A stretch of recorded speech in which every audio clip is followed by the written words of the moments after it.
So how you holding up, Sarah, into the quarantine times? You look fabulous, by the way. Again, not to plug our vidcast on YouTube if you have not seen it, but Sarah's top is a fall spectacle, and a spectacle in the best way. Thank you. I just I got this top by mistake. Actually, I had ordered a different top. Okay, so it was a mistake. It was a mistaken top. It was a mistake top, yes. Yeah. And it came in the mail, and they were like, "Oops, we sent you." Like they proactively sent me an email saying, "We sent you the wrong top. Let us know if you want the one that you were supposed to get." Mm-hmm. And I tried it on. And I was like, "Actually, I like this more." So thanks. Keep your top. This was a serendipitous top, more like it. Yes, this was the top that was meant to be. Yes. Well, I love it. Thank you. I think it's perfect for podcasting. Thank you. Or vidcasting. I have outfits specifically for podcasting over here. not those over here. Oh, they're on the surprise rack that we can't see, so rack. that we don't, so that they look good above the waist. I bet they look good below the waist too. I'm just saying. It's like intrigue up here. Mm-hmm. Oh, I see. I mean, so you're talking about that? It's like all the intrigue is going on. Yes. Okay. Yeah. Well, that's the world we live in. Like pants don't matter anymore. You know, pants. What green leggings? I don't know. It's all about the eyes. It's all about the eyes because the mouth doesn't matter. I do wear lipstick when I'm on Zoom or doing a vidcast or something, but it's all about the eyes and it's all about the top half of your body. What? I undid my bow. It's okay. Oh my God. I thought you were taking off your shirt for a second. And I was like, that's not the kind of show that we typically run, but I will allow it. This is a shirt. Oh, okay. But the bow came. Oh, well, you can redo the bow if you want. Like take a moment to bow yourself if you want. What did they call it? There's a special name for those bows, right? Isn't there? Like the bow. There's like a special. No, I swear to God, somebody out there listening knows what I'm talking about. Like those bows, the like fancy lady bows that you wear at your neck. There's a name for it. Neckerchief? No, it's like the female version of an ascot. I want to say it's called a pussy bow, but this might be a thing that I made up in my head. But I swear to God, that's what I think it's called. Anybody out there, if you're listening to the show, let me know if I'm right or wrong. I swear to God, that's what I've heard it called. I'm dying to know about this pussy bow. Welcome to the Adam and Andy podcast. Yes, we said it this time. We said it. We remembered. I'm one of your hosts, Nicole. I'm your other host, Sarah. And this is a show where we watch all of the films, television shows, videos, SNL appearances, you name it, of our favorite actors, Adam Driver and Andy Samberg. And we thirst after them respectfully. We're looking respectfully. Respectfully. Yes. True. So Sarah, before we get into today's movie, which is Celeste and Jesse Forever. So that's what we're talking about today. I'm very excited to talk about this movie. Yes. Before we get into it, I have like so much news. Like I am just like, it's only been 3 weeks. It's a little longer than usual because usually we record every other week, but it was like, it was like a 2-week break because of the timing of when we released the show. And in that time, so much has happened. So let me just dig right into it. So first, I wanted to start with, this happened last week. So Adam Driver is back on set, right? Mm-hmm. Filming The Last Duel. When he got to set and when he left, there were like tons of people there taking pictures, and the internet fucking exploded. Like fucking exploded with pictures of Adam Driver like coming to set and leaving set, and he's wearing like this giant parka thing, and he's got his mask on. The internet went fucking bonkers, and it was enjoyable. I have to say, like, I get a little creeped out by the whole paparazzi thing, but I think a lot of it was like, there were paparazzi there, but there were also like fans there taking pics, and like people were like talking about the set, and it was just like kind of an exciting distraction from real life. Mm-hmm. Also, the best part was that people started to make the most amazing fan art. Okay, is that... And so, okay, so I've sent Sarah some pics. We'll get to the pics in a minute.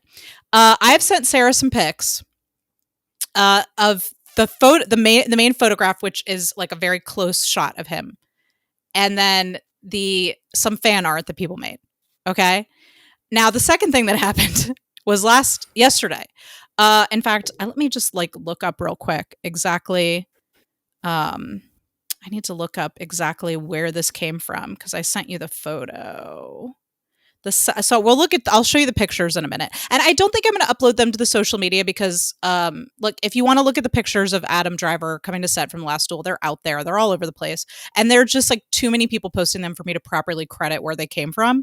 So I don't want to mess around with that. Okay. So yesterday there were some photos released with Adam Driver and Rian Johnson on the set of The Last Jedi, and it's from a book called Star Wars Fascinating Facts, Story and Lore from the Greatest Galaxy. Okay? All right. That's the so why don't you look at the Adam Driver pics first, and then and then you'll get to one with Kylo Ren, and then we'll discuss why that fucking picture made such a big splash. But let's start with the pictures from The Last Duel. He's like wearing a parka. He's hard to miss. So why don't you take a look and give me your thoughts? Are you looking? The first picture. Are you looking at it? He looks pissed. Yes. He's like, get the fuck away from me. But isn't that just how his face looks all the time? You don't think so? Especially pissed. He did wave. He did give the crowd a wave when he came out on his way out. But okay, he does look very mad. Jump ahead a little bit and give you a little bit of a surprise. Oh, not a surprise, but for the facts today, I did quotes. Okay, quotes that each of them said, and you have to guess who. I'm excited. I'm excited about that. For Adam and Andy trivia. Yes. So I read a bunch of his quotes, and he does not like being He doesn't like being photographed. No, and he also thinks he is ugly. Oh, I know. I've heard that, and it makes me so sad because he's like one of the most gorgeous men to ever walk this earth. With girls, he was like, I read that it was supposed to be a handsome carpenter, and I was like, oh well, I won't get this then because I'm not handsome. And I was like, oh my god. Wow. Yeah, okay, I've heard that. The first picture is the actual picture of him, and then I sent you a bunch of pictures of fan art just so you can see how it like kind of evolved. While you're looking, I'll just kind of describe. So some of the pictures I sent Sarah, and I want to get your responses here in a second. So the pictures I sent you, there's the actual picture, and he's like holding the mask against his face, and he looks like fucking angry. And then people just started like making art out of it, and there's like a couple, there's like a bunch of different angles and then at some point somebody drew him as Kylo Ren with the hood and the mask. And then there's some like art where somebody just like literally sketched the photo. So people are crazy. Well, yes, but also I think it's like it's kind of beautiful. Like there are all these people out there, and obviously these people that are talented artists, and they're like, this is my muse today. And that's true. The world's kind of a sad fucked up place right now. Yeah, you're right. And if to have something, I would draw people I liked, probably. And I think it's just very creative the way. And here's what I'll say. I know I try when I see cool fan art, I like to like retweet it when I can. And I know I see a lot of fan art because like I've been reading like Raylo fan fiction like basically 24/7 since quarantine started as a coping mechanism. So I actually see a lot of Adam Driver fan art come through my Twitter feed all the time. I would love to see some more Andy Samberg fan art. So you should make some. Well, no, I'm not the person for that. But what I'm saying is like, and when I see it, I try to retweet it. So at AdamAndyPod is our handle on Twitter. So if you make that art, if you want to share it with us. We'd like to share it with the world. I would love to see some more. So I'm basically looking for more Andy Samberg fan accounts to follow. Balance to the force, Nicole. It's true. We need to bring balance to our accounts. I know. Yeah. I try to keep it balanced in tweeting stuff about both of them, but yeah, I definitely could use a little bit more Andy Samberg fan art. If people out there want to, give us hook us up with a little, we'll retweet you. So I really love the one where it's 4 pictures of him. The top one, he's like giving like a little that was when he was waving to the fans as he was leaving, or waving to whoever. Like, he did wave. His eyes look angry. He's like, yeah. Yes. He does look perpetually grumpy, for sure. Holding the mask, and then the last 2 ones look like he's in a magazine well, they were, they did a little photo shoot. Yeah, people were like colorizing them. It was insane. When I tell you my entire Twitter feed was nothing but this picture for like 24 hours, I am not lying. No, what I mean is that the way he's posing looks like he's in a photo shoot. How the fuck is he so? What is he so photogenic for? He's so photogenic. Anyway, crazy. So the last picture you'll see there of Kylo Ren. Did you see that? Yeah. Okay, that's the one that came from the Star Wars book. So yes, that blew up on Twitter last night because of the way that he's sitting in the chair. So if you could give that a little closer look, you might see what I'm talking about. Okay. The internet was ablaze with a lot of. I mean, he's a man. Very zoomed in pictures, is what I will say. Really? I mean, have you ever heard the quote from Carrie Fisher? She said that the reason she wanted to wear, initially was going to wear a bra. This is Carrie Fisher telling the story. Initially was going to wear a bra under her dress in the first Star Wars movie. And George Lucas told her there is no underwear in space.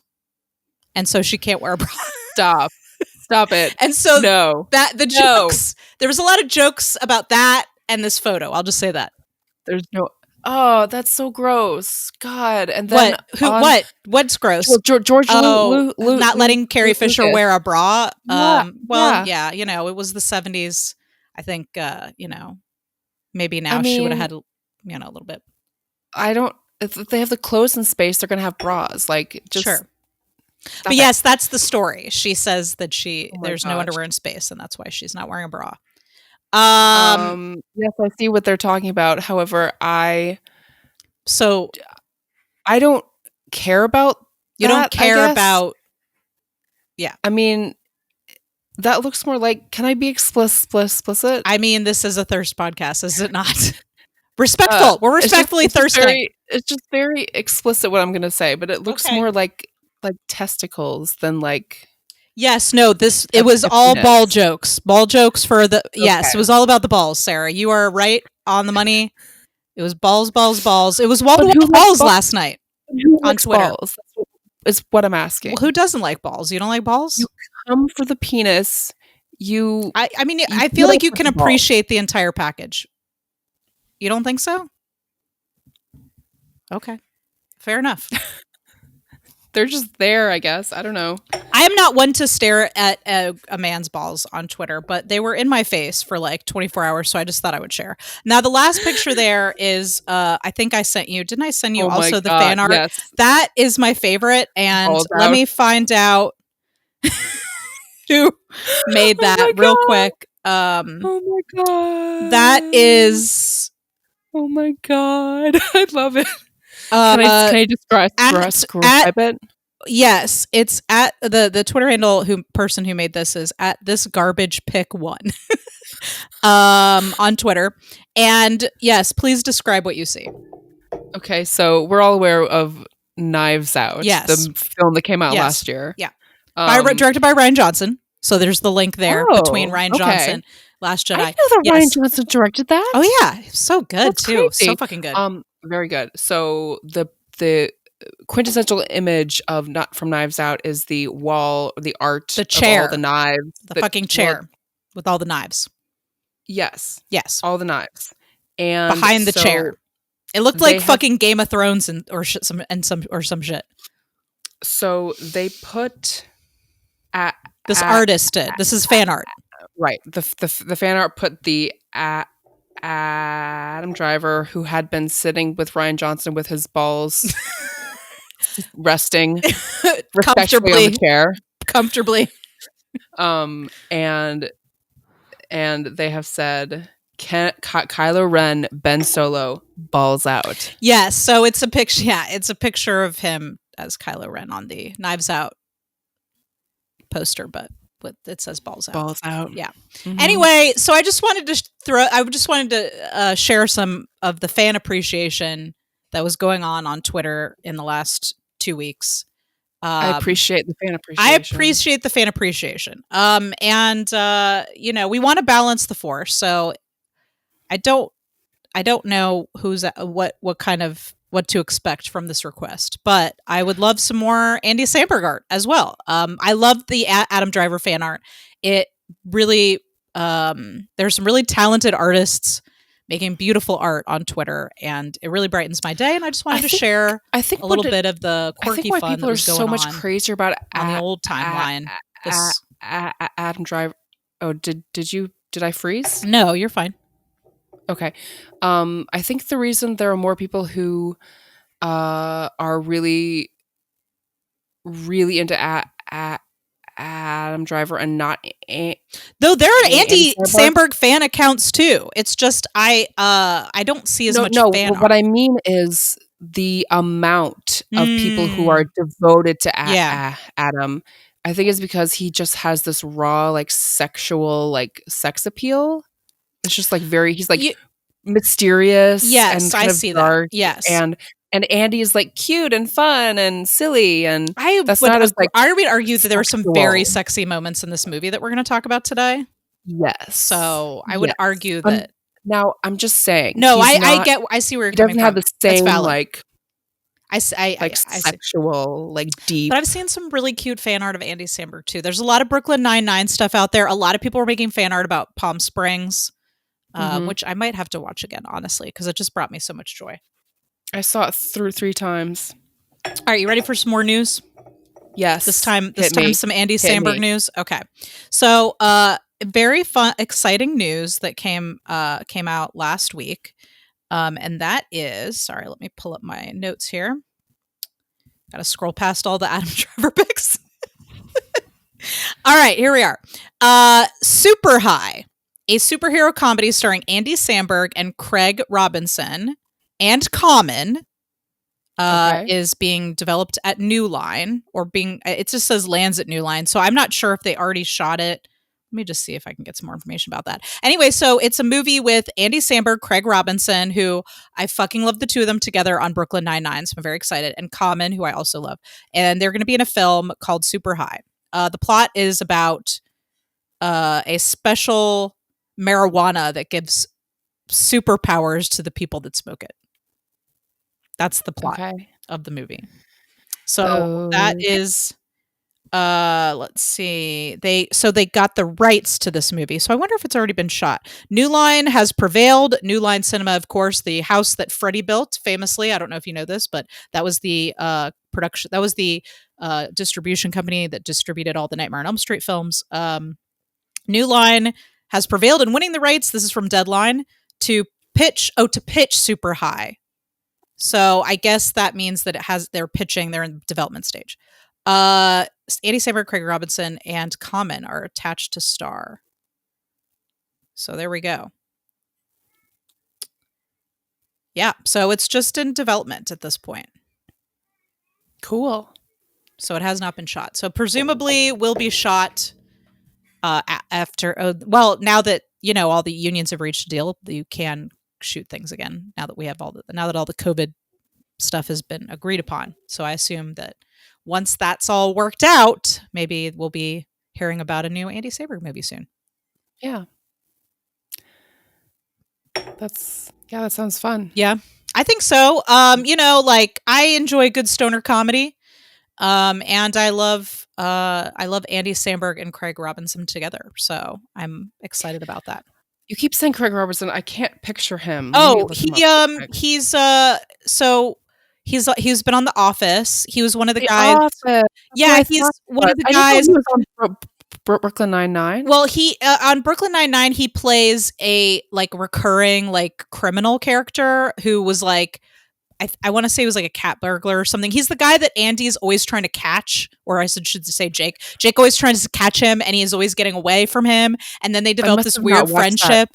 Because I only watched the first like 2 or 3 seasons. No, so he's in the first season. Like Craig Robinson is like a reoccurring character. So did you look him up? Yeah, no, I know who he is because I know him from The Office, but I don't remember him in Brooklyn Nine-Nine at all. Well, when we do our rewatch of Brooklyn Nine-Nine for the show, you'll have to take note. I feel bad. But I love He's great. He's not on. He's only in like 1 or 2 episodes a season. Like he's not on a bunch. I also loved him in the 40-Year-Old Virgin. Yeah, he's great. The bouncer who had that scene with what's his name? The director's wife. Leslie Mann. Yes. Yeah. So I've got. Any other thoughts about that movie? That's upcoming. There's not much else to say about it other than it's in development, and I hope that it gets made. Not everything in development gets made, but I would like to watch this movie. True. Speaking of development and things getting made, I also watched for this film. So can we? Well, no. I got one more thing. I have one more thing. It's like an oopsies. It's kind of like an oopsies, but not quite. Okay. So do you want me to give that to you first? Please. Okay. This isn't an oopsies so much as a like a neglection. It's more like a neglection. Okay. So last time on the show we did Marriage Story, right? Yes. And I went on a big tirade about how I hate watching actors eat food, right? Yes. And I went on and on and on about Adam Driver just eating the rotisserie chicken, right? So a couple of listeners pointed out on Twitter, rightfully, that I neglected in that moment to mention the mythology behind that attached to Adam Driver and rotisserie chicken. Did you know about this? No. Okay, so I knew about it, but I neglected. I had a neglection. I neglected to mention it, and so I thought I would go ahead and mention it now. Now, first of all, it's not about Adam Driver and rotisserie chicken specifically. I just hate watching actors eat food on screen. It's like a weird thing that I have. If there was anybody on this earth that I would love to watch just like hoss down on a rotisserie chicken, it would be Adam Driver, right? So I just want to say that. So here's the thing about Adam and the rotisserie chicken. And I can't believe I didn't take the opportunity to mention this. Like, I'm so glad the listeners brought this up because I can't believe I didn't say anything about this. All right. So first of all, from where's my mouse? Okay. So this is from a GQ article from 2000. It looks like 2014. Okay. So there was this GQ article, and in it, it's he's told an interviewer about this was about his routine at Juilliard. Okay. So he devised this like routine for himself when he was at Juilliard. So to stay fit, he'd run from his apartment in Queens to the school's Manhattan campus. He'd often start his day with 6 eggs and later prepare and consume an entire chicken. Okay. So this is something he told the interviewer. All right. So that's where it started. And then another on a podcast, at which I don't have access to this podcast, but it says that on a podcast called The Film Reroll, so his Adam Driver's Juilliard classmate, Scott Aiello, recalls Adam Driver's love for rotisserie chicken to the point where he'd eat a whole chicken in class. So this is a quote from this guy. He says he would walk around school with an entire chicken in one hand and a jug of water in the other. So Adam Driver would walk around with an entire rotisserie chicken. And I knew this, and I didn't say it on the show, and I have regrets. So I just wanted to share that with you and perhaps get your thoughts on that. It's kind of hot. It's hot. So weirdly, right? Weirdly, yes. Yeah. Like he's just carting around that rotisserie chicken. Manly. He just needs a whole chicken and a jug of water. Like that healthy. A healthy beverage. Yeah. It's not a jug of Mountain Dew, at least, you know. I'm just imagining his like strong, big hands wrapped around that chicken. Just okay, that's all the news. That's all the news I've got today. I'm blushing. You made me blush just thinking about Adam Driver just like have his fists wrapped around this rotisserie chicken. Okay, should we talk about this movie? Yes. Okay. Celeste and Jesse Forever. Celeste and Jesse Forever, 2012. Sarah, you had something you wanted to talk about before we got into the movie, so I wanted to give you an opportunity to say that. So I actually watched an interview, one interview with Andy Samberg and one interview with Rashida Jones. And you sent it to me, so I will, I'll make sure that makes its way to our social media as well.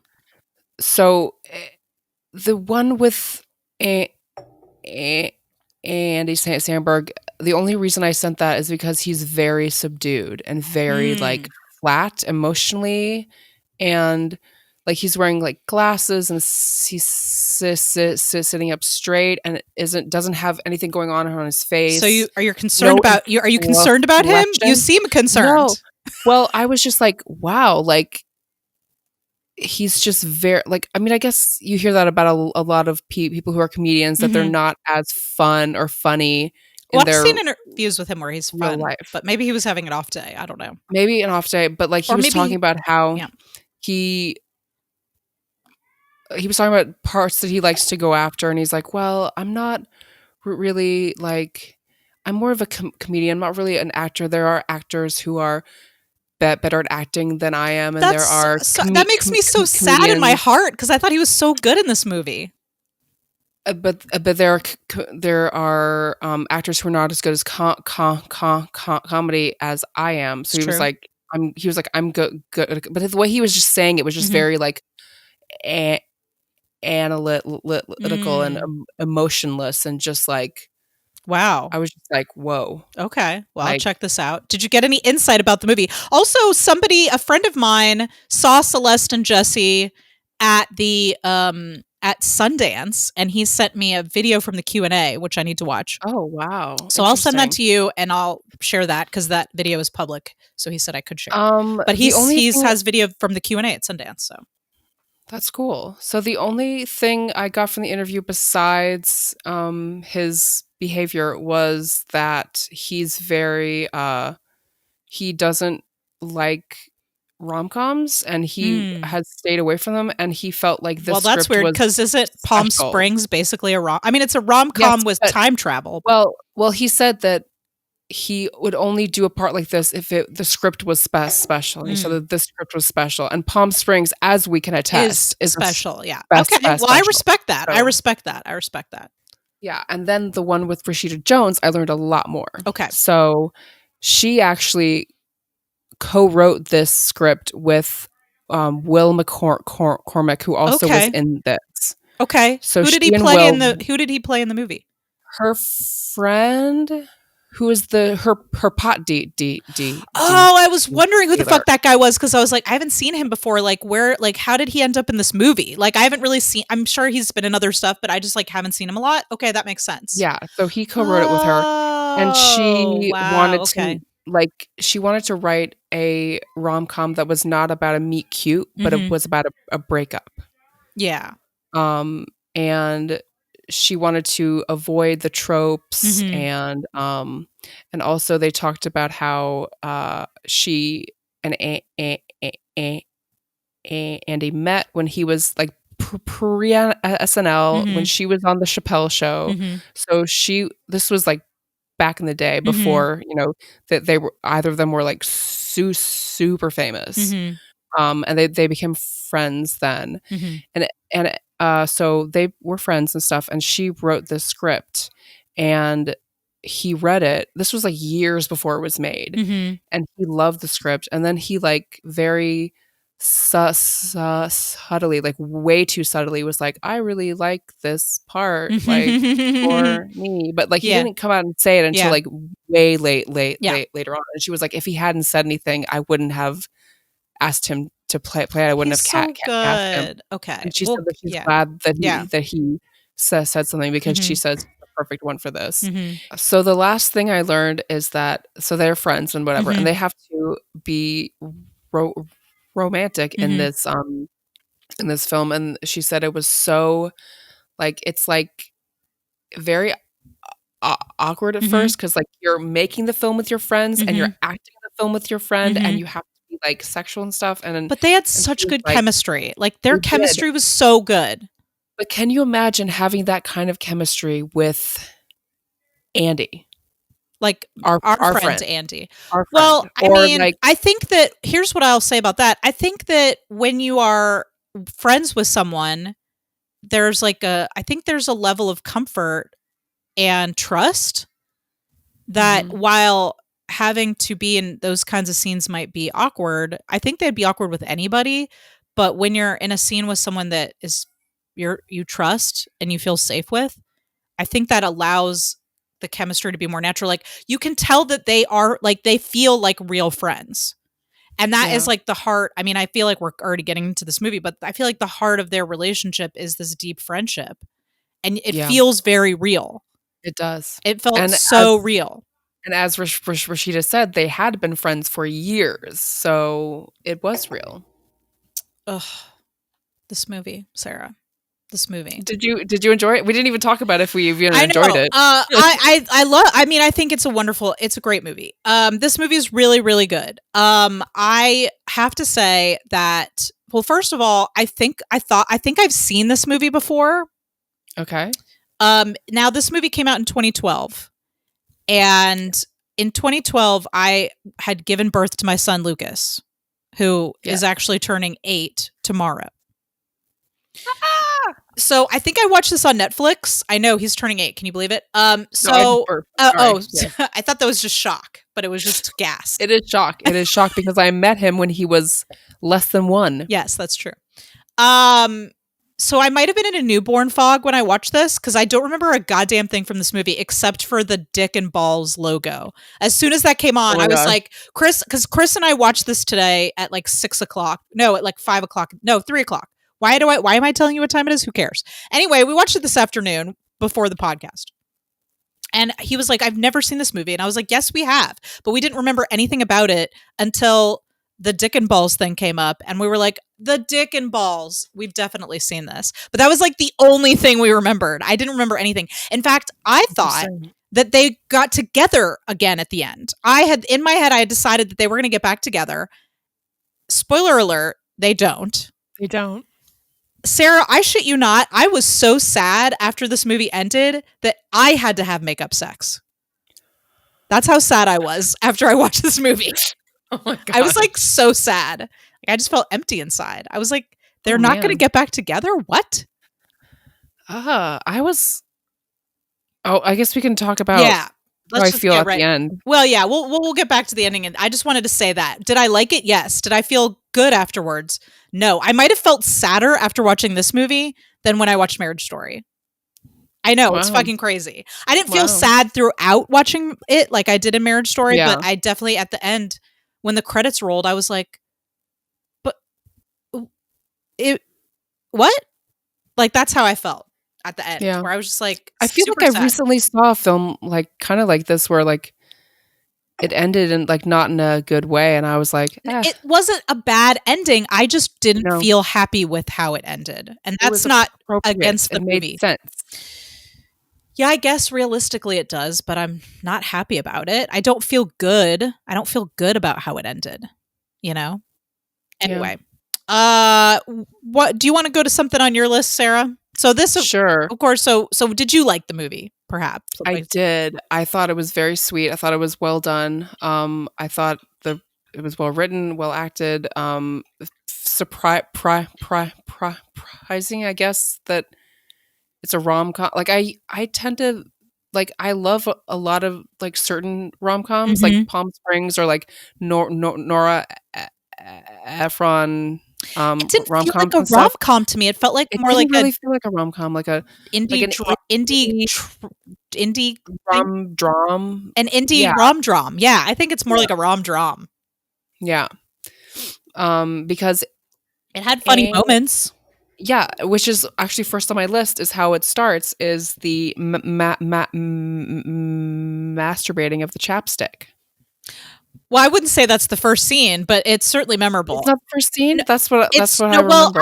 What the first thing I took note of was the photo montage where we have a similar scene, interestingly, to Marriage Story, where they're giving us the shorthand version of their relationship. Yes. but through photos, like in quick succession, Yes. which I really liked. I thought it was cute and quirky, and it starts with them in a photo booth, and then you see like all these photos of them together. Like they obviously like, it seems like maybe they went to college together, which they do kind of talk about that later in but then later she says 10th grade, so I feel like it seems like maybe they knew each other since high school. Like I don't know how far back this relationship goes, but it looks like they were like making out in the stacks at the library of college, in the college, which who among us hasn't done that? Me. Oh, okay. Well, it's dusty and it smells kind of funny, but it's definitely I a great didn't place to date in make out. college. I didn't meet anyone until after college. There was a rumor going around my college that people would go up to the I don't remember what floor it was, but it was a certain floor. It was just, I just know it was called the Stacks, and it was like the place where all the grad schools. It was kind of like that episode of Friends where you go up and you're supposed to have sex up there. And of course, my husband and I were together in college. Like we started dating when I was 20 and he was 18. And so we were like, well, we've got to attack this challenge, right? But we couldn't get past the front gate, or the person at the front, because he didn't have a student ID for the school, because we went to different schools. Yeah. So we couldn't actually get up to the floor that we needed to get to like make this happen, because we could not get him past the very stern librarian at the front desk, who would not let him through because he didn't have the appropriate student ID. That's weird, because you can just get into bookstores. Not bookstores. No, this was the school library. Like you had to have a student ID. I know, but you can get into school libraries without a student ID. Not like at this UGA, library. at Georgia State, at Georgia Tech. Like not at this library. My friends. Wow. Yeah, they were like. Do you think she just? Do you think she just did that because she knew you guys are going up there to have sex? I mean, we looked smart. I don't see why she would think that. Like, there wasn't anything about us that screamed we're about to have sex in a library. We weren't like waving condoms around or anything like that. You didn't smile? Kind of like. I mean, maybe. We probably weren't that subtle about it. You weren't that smooth. Probably not. Anyway, back to this movie. So, yeah, it starts with a photo montage where we see their relationship. It's great. It has great effect. And you kind of see it ends with there's kind of like uncomfortableness, I guess. Yeah, it ends with like a little shot of her walking away. But who doesn't argue? All right, I'm not even going to get into this right now. We'll get there. Like why they broke up, I don't know. I want to talk about it. I deeply want to talk about it. But let's. So the first scene, they're in the car and they're talking, and they're very like cute and they're like so funny. They're singing, comfortable. Yes. But anyway, the thing that stuck out to me that comes back later is they pretend to masturbate a chapstick tube. They jerk off the chapstick tube, yes. Until it like spews chapstick. It was so funny and weird. Then they both use the chapstick. Yes, I love that they use it afterwards. Like it squirts and then they use it. I just love their relationship so much. Like they're so.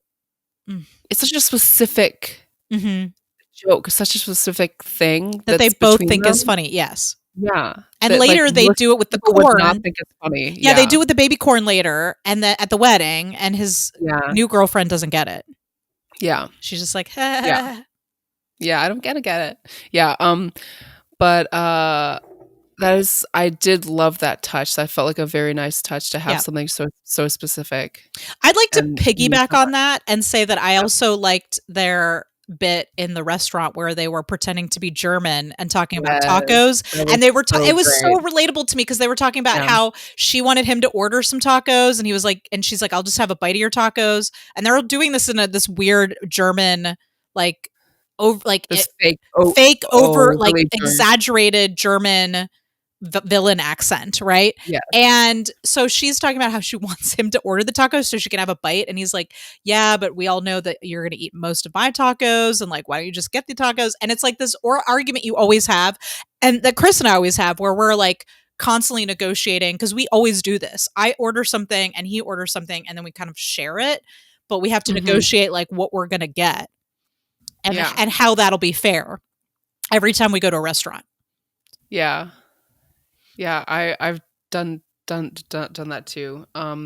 So then the reveal happens where their friends that they're out with are like, we can't do this. Like, this is crazy. You guys are separated. Like, and of course, the two of them are like, Celeste and Jesse are sitting super close together. Like, they're like in each other's laps, because they're basically. still in love with each other. Yes, so they still live in the same complex that, like, he lives in the guest house. In the guest house, which is also his studio because he's an artist. Yes. And she lives in the house, and so she's like a businessy, like type A, like person. Like her thing is she works with trends, right? So she works for like an ad agency, it seems like. And so she's like in the commercial art sort of space. And he's in the whimsical feeling. Yeah, going really getting paid. Surfing, doesn't really have a job. So that's like the point of contention between them, I guess. Yeah. Why did they break up? What the she broke up with him because they separated. Yeah, they separated. They're separated. But she was the one who dropped the. Did she though? We never really find out. Yeah. Well, I guess that's true. He's waiting for her to take him back. At the beginning, and she says multiple times, like, I was waiting for him to grow up. Like, I couldn't do. Like, she says in various ways, like, that she was the one who was like, but you already married him. Like, to me, it's like you knew what you were getting into.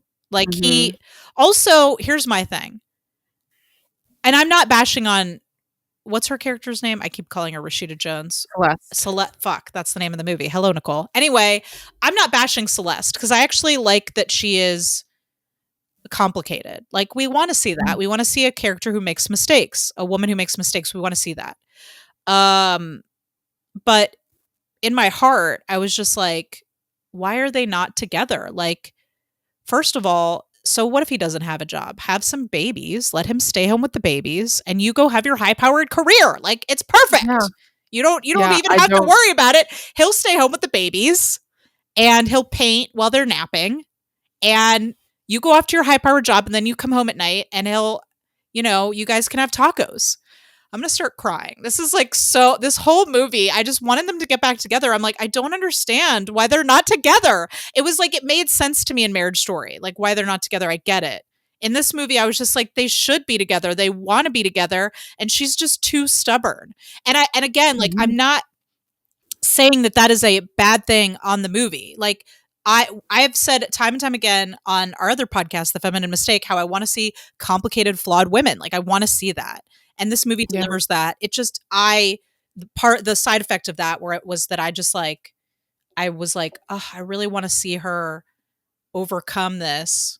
And she does, but just like not in time. End, but not in time. But she wants him to be a certain way, and that is the sticking point, is that she wants him to be a certain way, and he is who he is. But he does end up making changes. But she's upset because he is changing for this other woman and not for her. Yeah, I feel like the reasons that we were given as an audience for why she couldn't put up with him they were too weak. Like, I agree. I needed more specifics, at least. Like, you haven't done anything. You've like laid in bed for the past 6 years. Like, well, then I'd be concerned about his depression. I mean, she says she pays for everything, and that's certainly a tough thing. But how long were they together? Like, was she always paying for stuff? Like, why did you marry this man? Like, it seems like he's the same as he probably was before he got married. I'm confused by this. Said, like, I wanted him to grow up. Like, I feel like there was a line in there about her assuming that once, like, or that she loved him, and she thought that would be enough. I don't know. There was something. She said, I was rooting for you. Yes. And I was waiting for you to grow up, and I paid for everything. And that's tough. But anyway, it was very clear that they were still in love, and she like didn't want to admit that she made a mistake. And I hate that. It was like the whole movie was like a big miscommunication. A failure to communicate. Hard at the beginning with her friend, where her friend was like, why aren't you together? She was essentially like you, Nicole. She was like, you guys are still in love. Like, what's the deal? And she was like, like he's not someone to start a family with, or he's not someone to like be married to. He can be my best friend. Like he doesn't have a job. Like essentially, like I need a husband who has a job, and I'm just like that's so like shallow. Like what? Mhm. Like I don't know. I mean, let him figure his shit out, or like I said, like somebody's got to stay home with the babies. Let him stay home with the If babies. you Why can't he stay? He can stay love home with the someone, babies, watching fucking strongman shit and changing diapers. I mean, I'm sure he can handle that. yeah, Just and if saying. you Expand your horizons about what really masculinity is. love someone, you love them unconditionally, and you don't like. I mean, I think it's okay to love them somewhat conditionally. Like, I think, like, no, here's what I'm saying is like, it's okay to have a bone to pick with someone. It's okay to even nudge them and say, hey, what's going on with you? But like, ultimately, your spouse's life is their life. Like, their choices are their choices.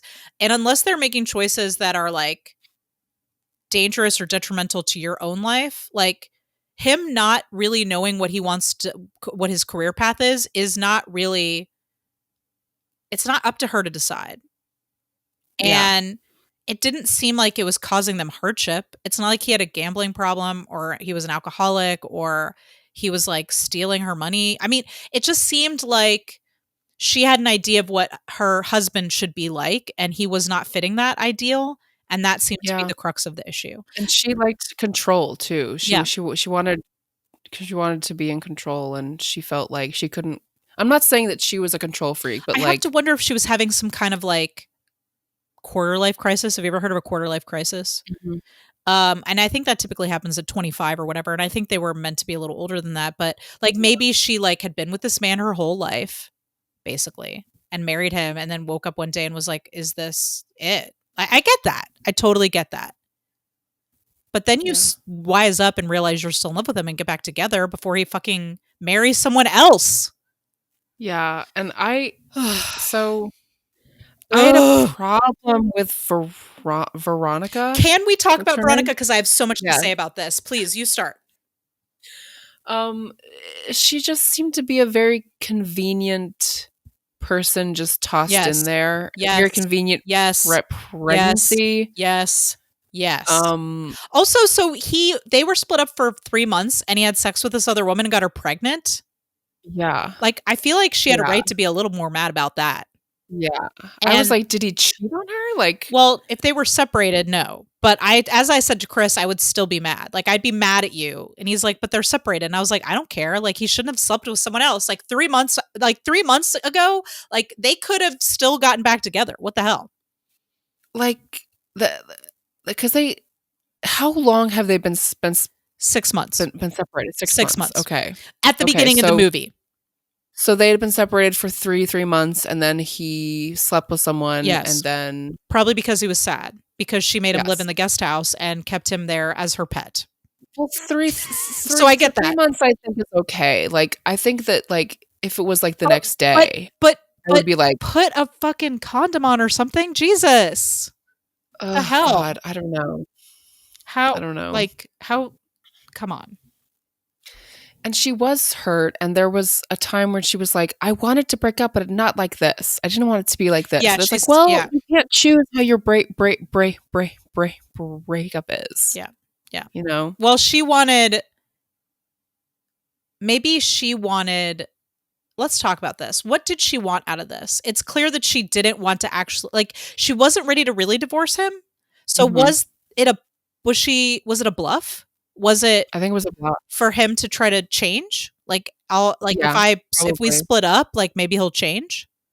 Maybe. I think subconsciously, yes. I think consciously she told herself, "This is it. I have to get out of here." On. Yeah, but she didn't think it through. She didn't think through all the scenarios. Like, okay, if I do this, and also maybe she thought she'd meet someone else before him. That's what he said. Yes. And so she probably thought, he's a loser. He's not going to meet anyone. I'm awesome. Harsh.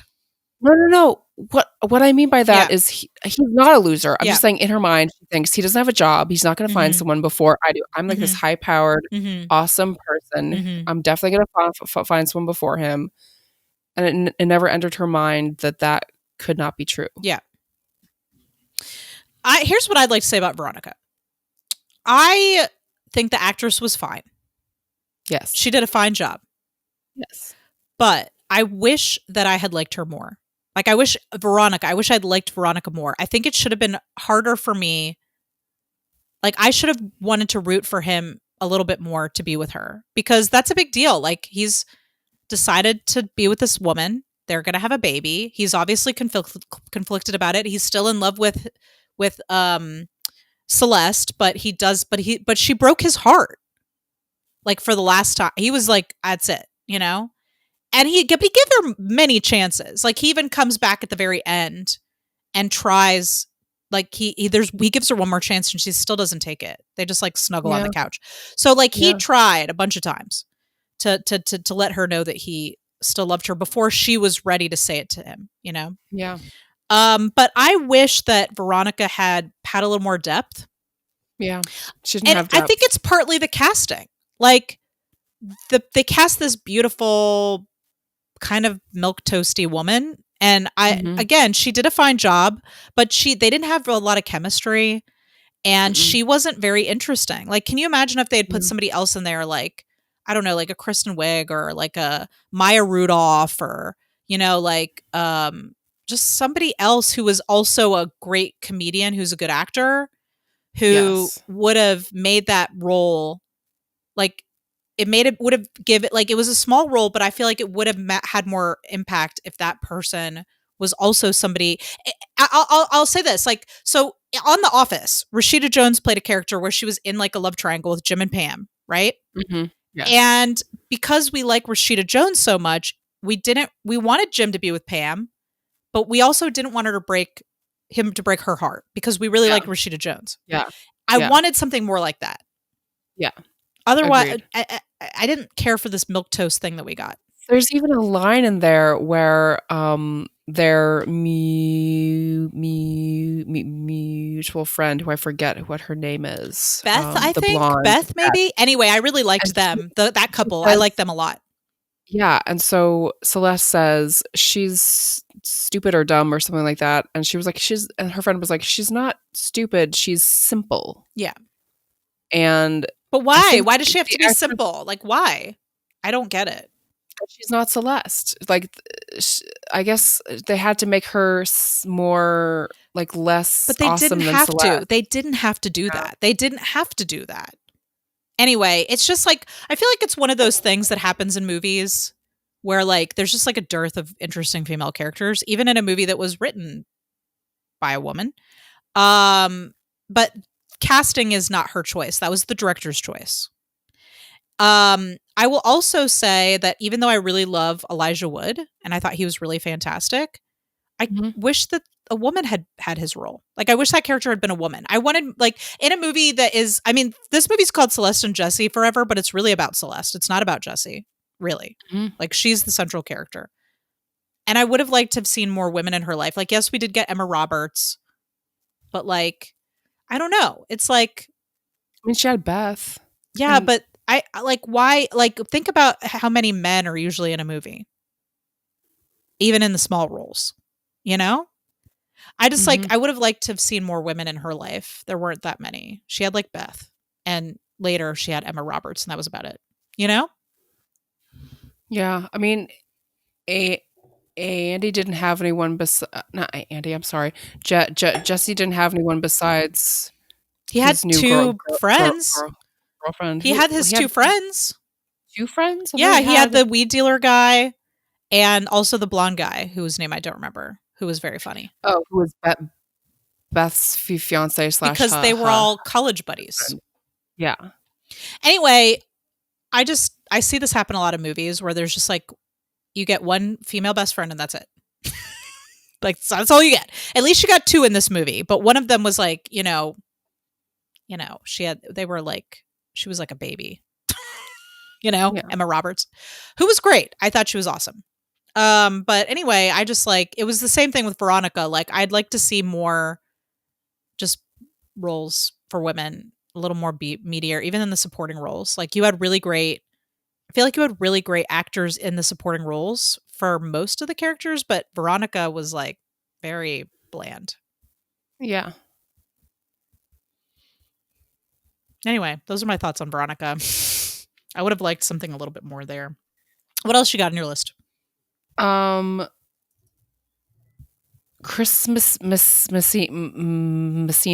Okay, actually, let's roll I would love to roll this into a talk about all of her dates. Can we go through each of the dates? Please. Yes. Okay, so let's start with, I don't remember the actor's name, but he was on Mad Men. He was the first date that she went on. Oh my gosh.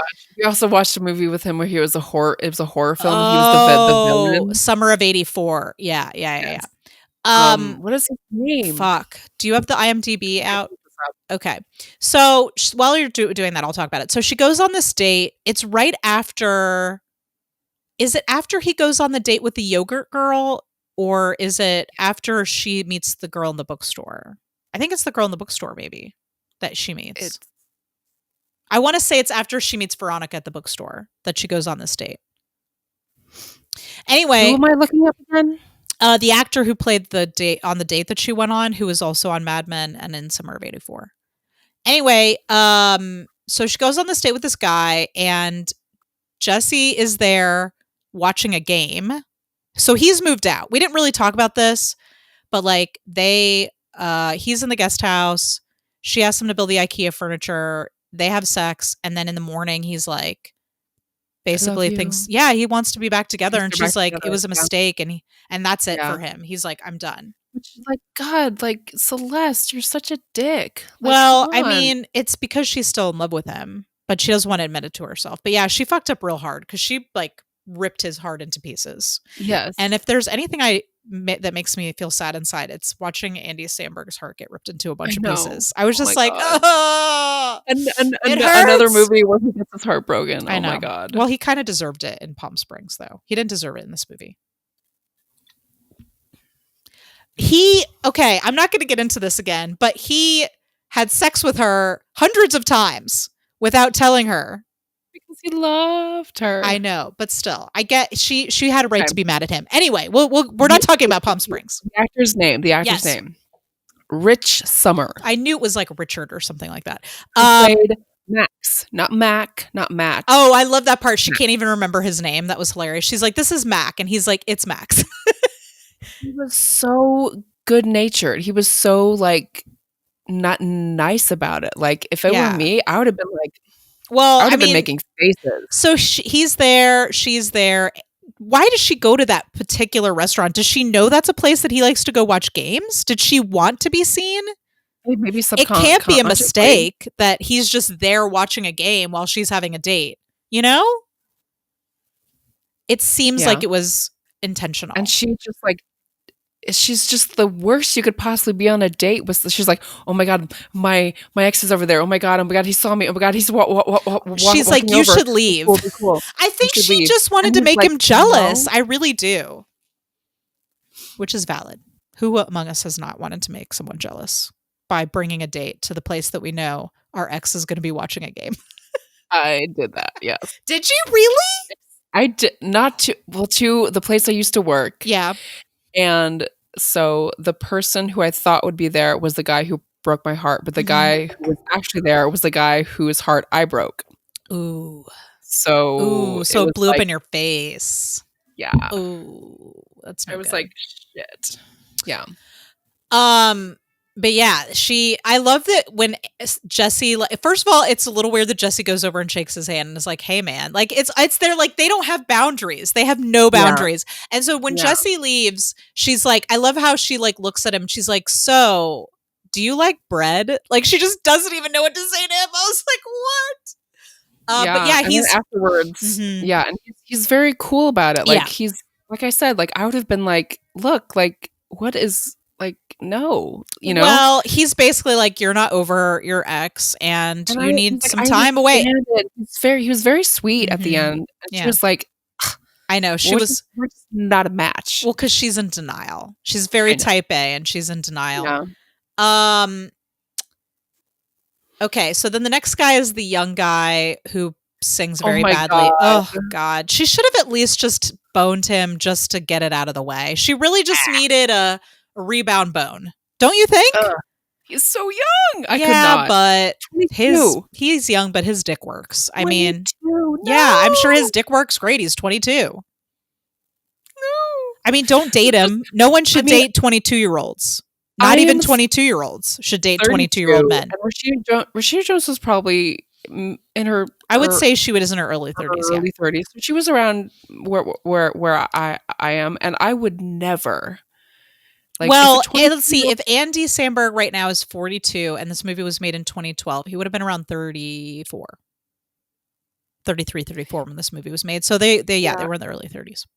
Yeah. So no, that kid, no. First of all, well, I mean, he's saying badly, yes, badly, and he just looked like a baby.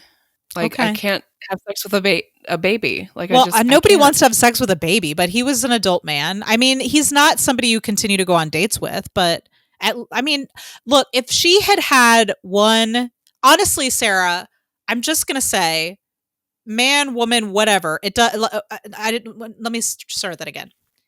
Whether it was a man or a woman, it doesn't matter. She needed just like a good, just clear your head kind of fuck. She just needed a clear your head fuck. And then I think she would have been able to think straight. I think that's what she needed. You don't think so? Maybe some people need that. I'm just saying, I feel like she would have woken up in the morning and been like, that was fun, but it's time for me to call up, let me patch things up with the person I really love. Honestly, I really feel like that's what she needed. Yeah. Because she would have woken up in the morning and been like, I don't want this, actually. I don't want to be on dates looking for a different person. I want to be with the person that I love, and I need to get my shit together and stop being so controlling and have to control every little thing and denying my feelings and trying to run 12 miles to run away from my feelings. Oh my God, that was hilarious. That was hilarious. That was so hilarious. She looked like she was going to throw up. It was the most funny thing. Yeah. Also, I love how Beth was like, can I drive you home? I'm afraid you're going to drown. Yes. There's some great lines in this movie. Okay, so there was the young guy who ends up later hitting it off with the pop star, Emma Roberts' character. Yes. And the pop star who is, I guess we can talk about her. Well, I want to keep talking about the dates real quick. We'll come back around to her. And then the next date was the guy who jerks off on top of her. You don't remember this? Yes. My God, ew. First of all, my alarm bells went off when he told a story about how he was getting this photograph and he like peed himself, and I was like, that's great, but also like, is that a date topic? Like, it seems like you have boundary issues. And sure enough, they started making out. She was really into him. She probably would have had sex with him. I haven't felt this way in so long. And then he started to masturbate on top of her.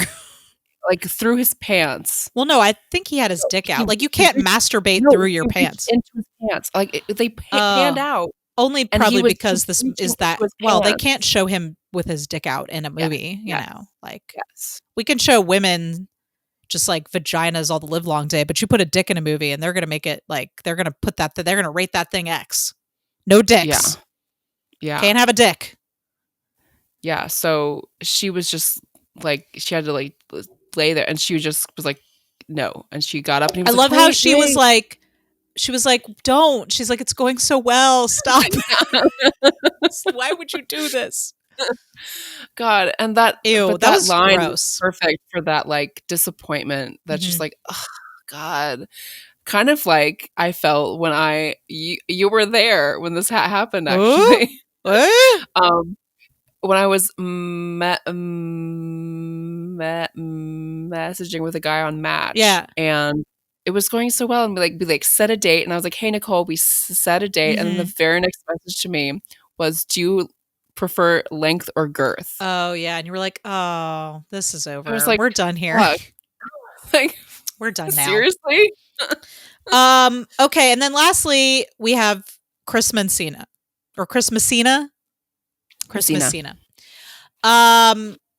Sneaking in, coming in hot with the secret thirst. Yeah. Like, I came for the Andy Samberg meal, but I didn't expect the Chris Messina side dish. Yes. So I was happy to get that as well. Like, I can thirst after more than one actor in a movie. That's true. And I do find Chris Messina very hot. He has a hot personality. Yes. Oh, what do you mean by that? I think you just don't like him because he's short. No. I think that his personality, like, I find his body also hot. Everything. Oh, I don't know what his body looks like. You don't like what? What do you mean? You've seen it with clothes? What? Like, I haven't seen him. What? Has he been shirtless? No, but you can still appreciate his body. Well, I'm sure he's been shirtless on the Mindy Project. He always looks like he's wearing so many clothes that I can't tell. Like, I can't tell. It's like, I need fewer clothes to make this decision. He rolled his sleeves up when they went dancing. You got a little taste of the forearm. I love forearms. Okay, well, go back and take a look at those forearms. I do love forearms. Isn't that weird? Also, he was wearing sweatpants during the yoga scene, and we all know what happens when men wear sweatpants. What I'm saying is that there are some people who have such attractive personalities that it doesn't even matter what they look like. You're not even looking at them. So you are attracted to his So you were attracted to his very large personality. Yes. Okay, fair enough. Yes. Anyway, Chris Messina in this movie, he was great. Enjoyed him. Always like him. I feel like he represented the man that she thought that she should be with, even though she was very resistant to going out with him. Yes.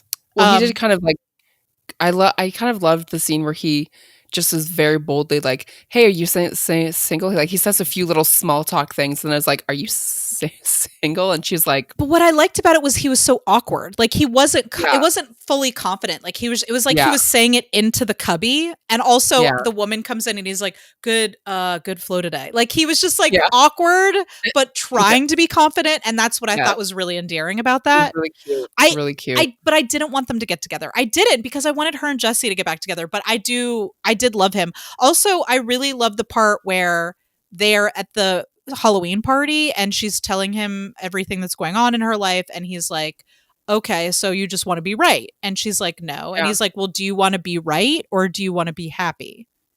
Yeah. And I was like, that touches me very deep, because I am a person that needs to be right. Yes. You're saying I need to be right? Yeah, it's true. Yes. Sarah's like, yes, you do. I need to be right all the time. But I'm married to somebody who also needs to be right all the time. It's true. Chris is the same. Yes. And maybe that was the problem with Celeste and Jesse, is that Jesse was willing to take a step back. Yeah. Whereas Chris and I will just fight to the death over something. Like, we'll fight to the death over some useless piece of trivia that means nothing, because that's how badly we need to be right.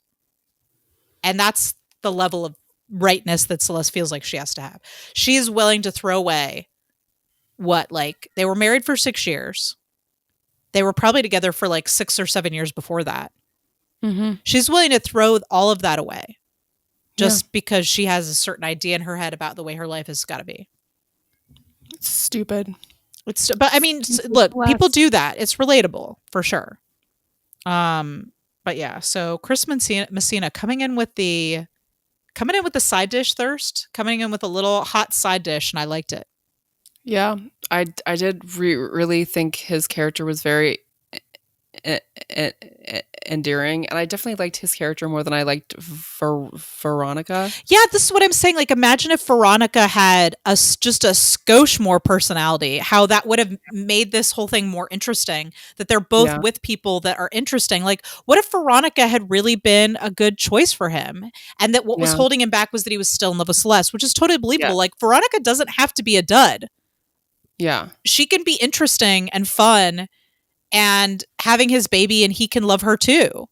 But he can be, but his first love and his truest love can always be Celeste. And then he's got to make a decision about what's really better for me. That is dramatically interesting to me. It's not interesting that he is settling. I felt like he was settling for Veronica. And he even said, like, as there was someone, I feel like it was like said that he was set. They kept saying he's trying to do the right thing. But it wasn't like it didn't seem like he really wanted to be with her. thing. Like the whole like her being pregnant made it like a necessity that and I he don't think be it needed to with her. be. Yeah.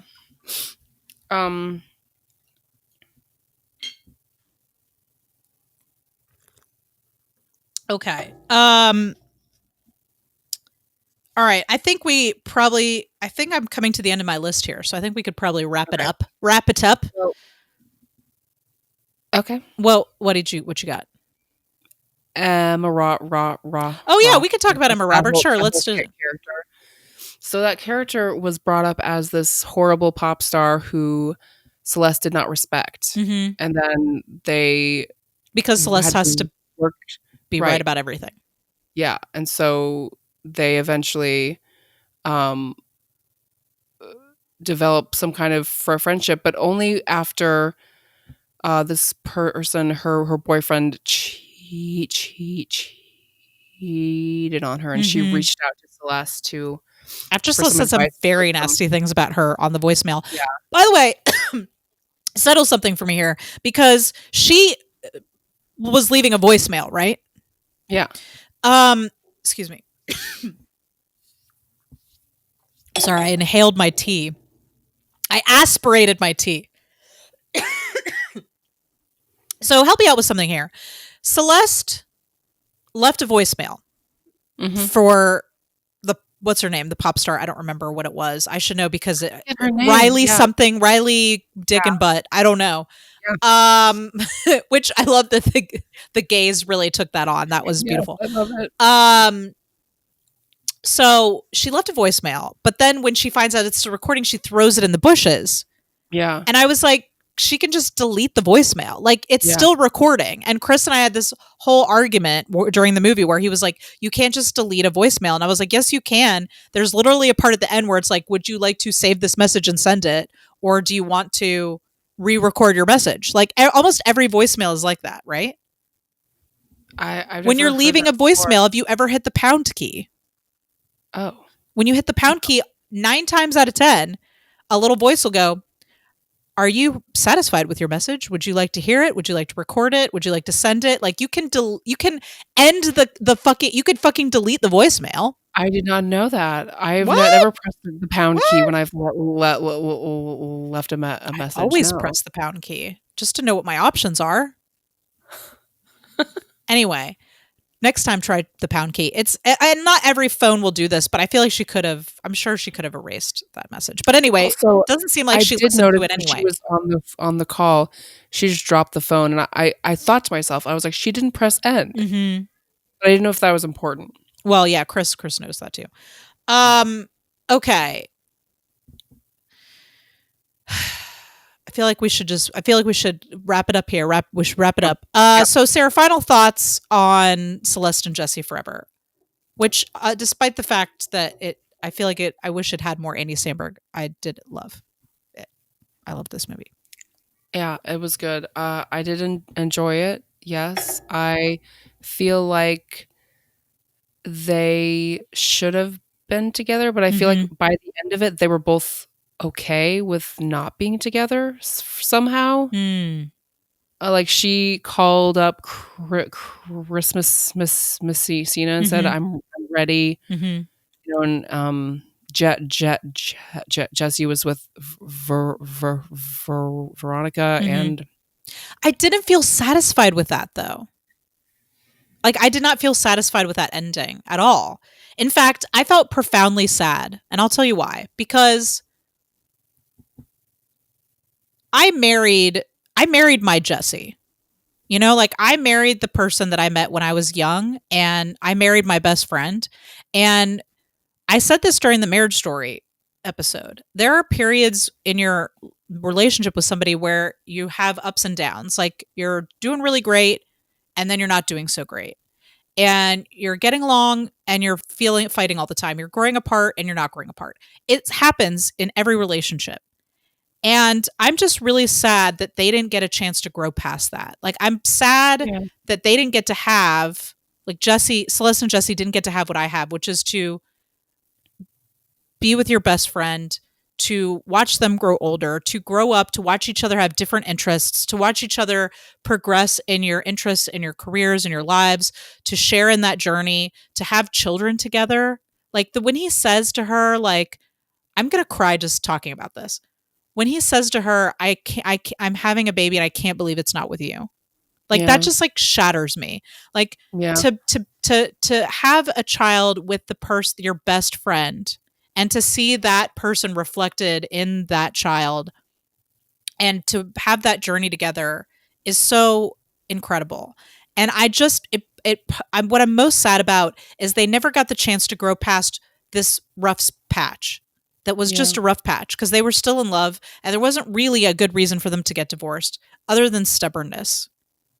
Yeah. And for them to not be able to get past that and to miss out on all that stuff that they could have had together, it just like, that is what makes me feel at the end of the movie just profoundly sad. And I know that happens. And I know that it's like, it's realistic. Sure. Like that happens to people all the time, but it just left me feeling just very sad. Yeah. So I had to have makeup sex afterwards to get myself in the right head frame. Like to I do got this. my Jesse. I stuck by my Jesse. Or my Jesse stuck by me. I mean, it's all it's a circular thing, you know. One person's giving up, the other person's sticking with it. You know, it's just. Are you both Jesse? That's what I asked. I actually asked Chris if I was the Andy Samberg in the relationship, and he was like, maybe. Because, you know, he's the one who's always, Chris has been the one who's been like a little more responsible about his career choices. Said the person who's currently doing 2 podcasts. You know what I mean? Like I'm more of the dreamer and like, I'm like I will drop my fucking real job at the drop of a hat if I think like I can, you know, if I thought I could make a career out of this, of create my podcasts or movies or whatever, like if I thought I could make a career out of my creative life, I would drop my responsible ass job in a heartbeat. And I don't think he would do that. Like he has actually made sacrifices at his own expense of his what I don't even know what his dreams are. Like he's put that in the back seat to have a career where he's a responsible person who's providing. Right. I mean, you guys have family. kids. You can't both be dreamers. You're right. But on the other hand, I've made sacrifices too. You know, like when we were both at the beginning of our careers, we had children and I left my job to stay home with the kids for like 7 years. So, you know, we all make our own different choices and sacrifices. So, but yeah, I don't know. I might be the Jesse. Or maybe we're both Jesse. I think you're both Jesse. I think you're both Jesse and Celeste. I think you both have the not necessarily super controlling, but you both have that kind of like need to be right kind of thing. But you both are also like, I guess you have known each other for a long time, and you weren't always as responsible as you are now. No, we definitely were not, for sure. All right. Are you ready? Now that we've thoroughly discussed this film, are you ready to reveal our moments of thirst? Our three thirsty moments, our 3 moments of thirst. Yes, okay. Please. All right. Do you want to go first? Should I go first? Who went first last time? I think I went first last time. No. Oh, wait. I went first last time because you had 11 moments of thirst last time. Oh, so you go first this time. I only have 3. Okay. Near the beginning, when he's in his studio and she walks in and he's crying at the Beijing Olympics, just very sensitively. We love a man who cries. I was like, we thirst for a man who cries. We do. But not during sex. We said this in the last episode. You do, but I don't. That's like the place that I don't want crying to happen. Yes. It depends. It depends. But watching a strongman competition, yes.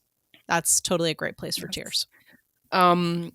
Second moment of thirst, anytime he kisses Celeste. Oh my God. Okay, so this is also my moment of thirst. Okay, for people who for the fact that Rashida Jones said that it was awkward for them to have chemistry, it blows my mind.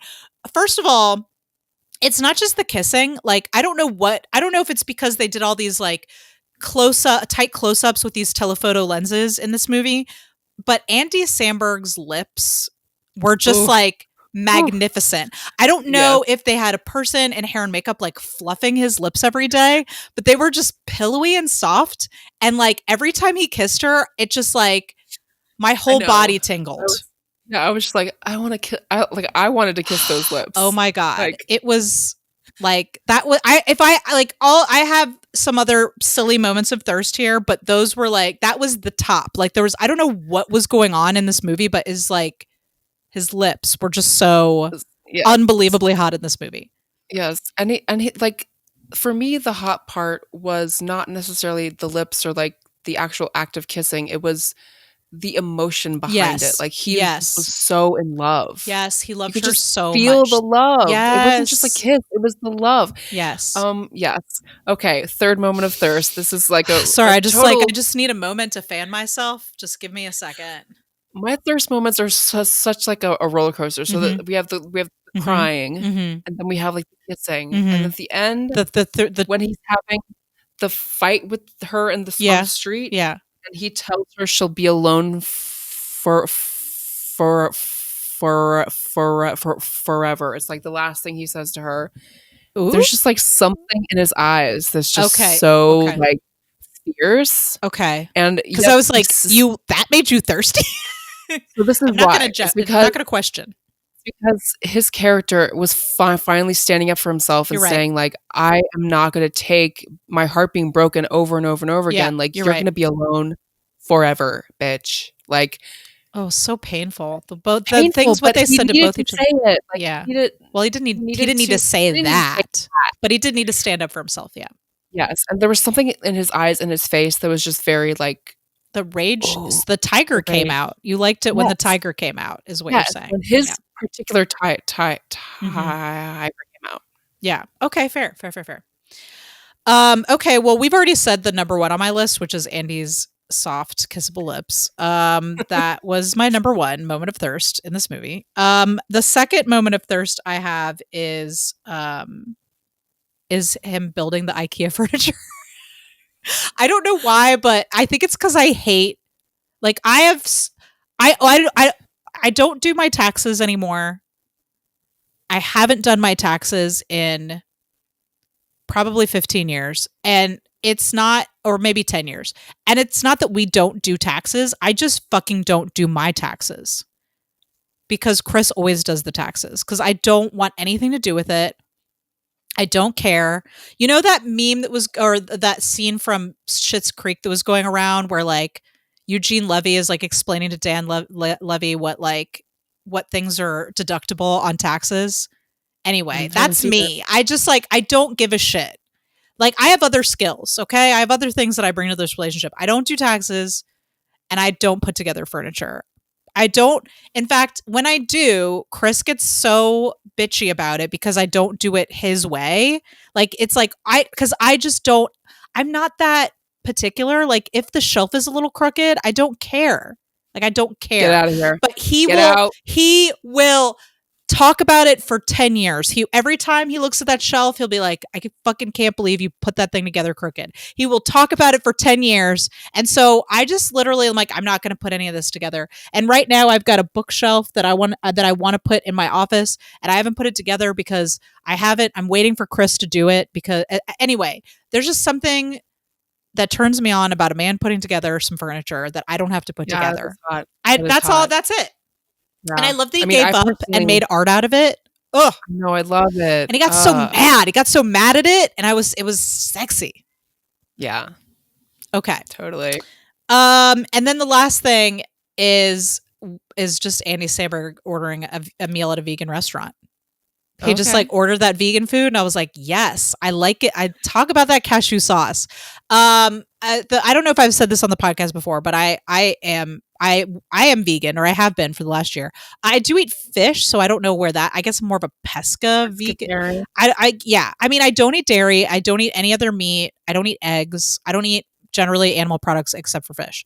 So Andy Samberg ordering a meal at a vegan restaurant, I was like, yes, I like this. I want more of it. I want you to say cashew cheese again, please. Cashew cheese. Yes. So those are my moments of thirst. Nice. Yeah.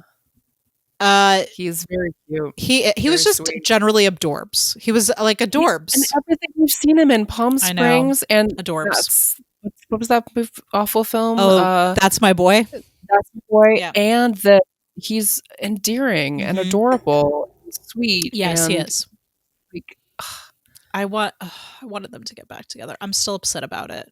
I'm going to be upset about this for weeks, about them not getting back together.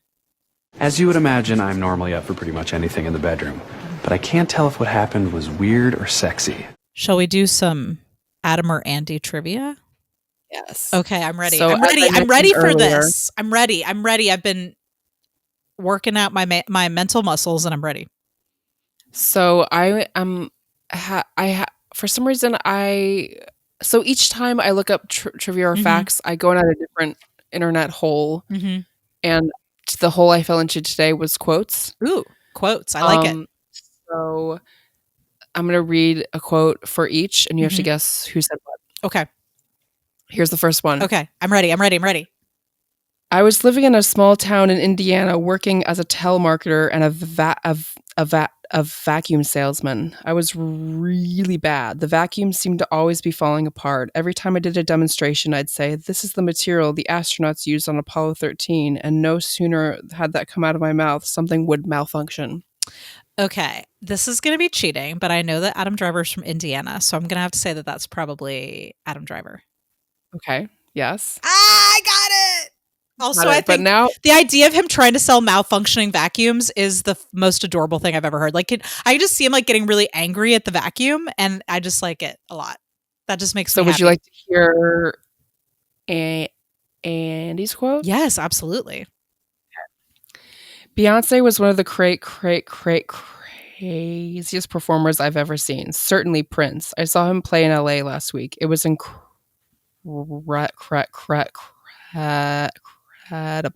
At the beginning of the show, he's like, "Are you guys down to stay with me all night?" And everyone cheers, and he goes, "We'll see."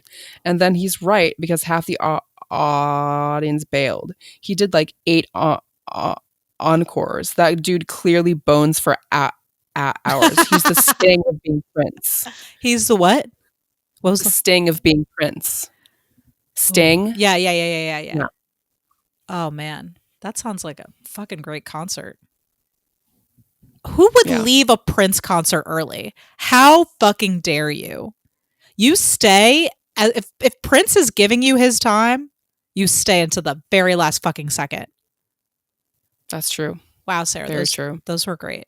Also, I'm really enjoying the image in my head of Andy Samberg just like fucking jamming out at a Prince concert. Yes.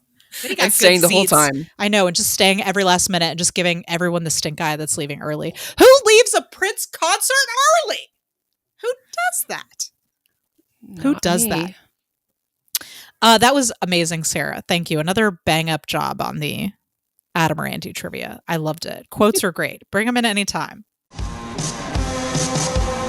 Oh, you look awesome. Come the fuck upstairs. Okay. But wait, I have to warn you about something. What? If you come up here, I'm gonna tie you to my bed and keep you for at least 3 days. I'm just in that kind of mood. Are you ready to spin the wheel and find out what we're gonna watch next? Yeah, okay. It's gonna be an Adam one. Okay, look. Yeah. So our next film is gonna be Adam Driver. Now listen, it's Halloween, or Halloween is coming up, right? So I took a bit of an unconventional approach to the wheel this time around. Let me make sure. Let me get it up for you. So I hope you're okay with this. So I'm going to go ahead and share my screen so you can see the wheel. Sarah, can you see the wheel? I can. Can you tell me what's on it? Ooh, it's all. Am I allowed to say? Yes. It's all the dead don't die. All right, so let's spin the wheel and see what we're going to be watching. Our next film is going to be It's the Dead Don't Die. It's the Dead Don't Die. So we're going to be watching Oh. I may have thrown Cheater, pumpkin eater. I may have thrown the results a bit. But it's October and I want to watch a fucking zombie movie. Okay. Have you seen this movie yet? Oh, I'm excited. I'm so excited that you haven't seen it. Oh my God. Okay. This was something you asked me to watch too. I did. just haven't gotten to it I'm yet. just glad you haven't seen it because I want to be the person who gets to hear your reaction fresh. I wish I could watch with you and you could like give me the side eye. I know. Like, what's your face doing right now? I missed your side eye. Well, we could like put masks on and watch it, maybe. With the garage door open. Okay.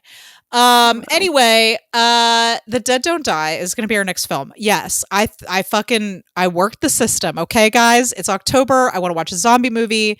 It's Adam Driver, Bill Murray, Chloe Sevigny, Danny Glover. It's so good. It's directed by Jim Jarmusch. And it's super fun. It's like a zombie outbreak in a small town. That's all I'm going to say about it. And Adam Driver is dressed in a sheriff's uniform, and it's like it's pretty hot. You can see his biceps. So, I like it. So you already have some thirst moments. Oh God, I don't need like. It's going to be hard to keep it to 3. Okay, it's going to be very hard to keep it to 3 for me. So I'm looking forward to revisiting this, and I'm very much looking forward to hearing your thoughts on it. Can't wait. So that'll be our next movie, The Dead Don't Die. We'll be covering that, and I'm excited about it. Ooh, Sarah. Well, that was really fun. I enjoyed talking about Celeste and Jesse Forever with you, and I'm feeling sad. I don't eat meat, but for some reason, I feel like I should curl up with an entire rotisserie chicken. I don't know about you. I'm yawning so much. I don't understand it. But yes, I just tuck in with a rotisserie chicken. I don't eat meat either, actually. You don't? I don't eat dairy, and I don't eat meat. Sarah, I'd hate to break this to you, but I think you also might be vegan. I am. What? I don't when did this happen? When I stopped eating sugar last year. Okay. I stopped eating dairy and fruit and also that's a lot of food groups. I realized last year that I don't like meat. So I just don't eat meat. Sarah, you are vegan. I'm vegan, yes. Okay, so now we're both vegan. Yeah. Well, that's exciting. I made my husband Chris is also vegan now, or he has been for the last month. Or more than a month. It's been more like 6 weeks. Yeah. I'm just going to turn everybody. Yeah. Well, it's not that you turn me. It's that I just was like, you know what? I really don't like meat. Yeah. I just don't. I do like fish. That's the one thing that I still eat is fish. I like fish. Sorry, fish. I'm so sorry, but I like fish. I mean, I don't have a strict rule against meat ever. If it's like in something, or if there's like it's just small bits. I can deal with small bits. I'm excited that next time you come over, whenever that is, we can order from a vegan restaurant together. Yeah. Although we probably did already because, we have. Yeah. I'm because of your rules. Yeah. Yeah. I'm very, very pushy about my restaurant choices. But like my favorite Indian dish is paneer. Masala. Well, paneer is cheese. It's cheese. Yes. So that's the one cheese that I eat. So I've got fish and you've got paneer, and that's fine. Everybody has their thing.